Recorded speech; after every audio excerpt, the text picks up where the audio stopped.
कबाब तो आपने बहुत बार खाई होंगी, लेकिन एक बार जो है इस चिकन चपली कबाब की रेसिपी को ज़रूर ट्राई करें, बहुत ही मज़ेदार बनता है, एकदम सॉफ्ट और जूसी। आज रमज़ान सीरीज़ का 5वां एपिसोड है, उम्मीद है कि ये एपिसोड भी आपको बाकी एपिसोडों की तरह पसंद आएगा। तो आज मैं आपको दिखाऊँगा इफ्तियार के टाइम पे आप चिकन चपली कबाब कैसे बना सकते हैं घर पे। पहले चिकन थाई लेंगे, उसको अच्छे तरीके से वॉश कर लेंगे, उसके बाद छोटे-छोटे पीस कर लेंगे इस तरीके से। अब जिसको चॉपिंग बोर्ड पे डाल देंगे, इसको चॉप कर लेंगे, इसका एक कीमा बना लेंगे। अच्छे तरीके से चॉप करके कीमा बना के एक प्लेट पे डाल देंगे हम।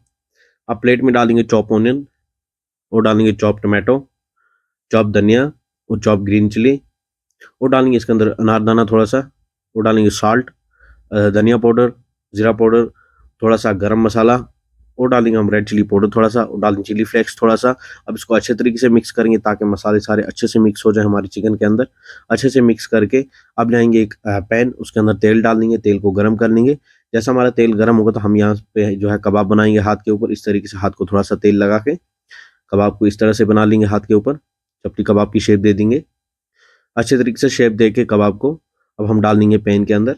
अब इसको धीमी आंच पे बिल्कुल हम पकाएँगे। तो इसी तरीके से जो हमने सारे कबाब बनाए, अब बिल्कुल इनको धीमी आंच पे पकाना है दोनों साइड से, ताकि अंदर से भी पक जाएँ और दोनों साइड से पक जाएँ अच्छे तरीके से। जैसे इसके अंदर सुनहरा कलर आएगा तो कबाब हमारे हो जाएँगे रेडी। 5 से 6 मिनट में ये कबाब जो है रेडी हो जाते हैं पक के। तो अब जो हम इसको सर्व करने जा रहे हैं, हो चुकी है हमारी चपली कबाब रेडी, साथ में मिंट चटनी रख देंगे।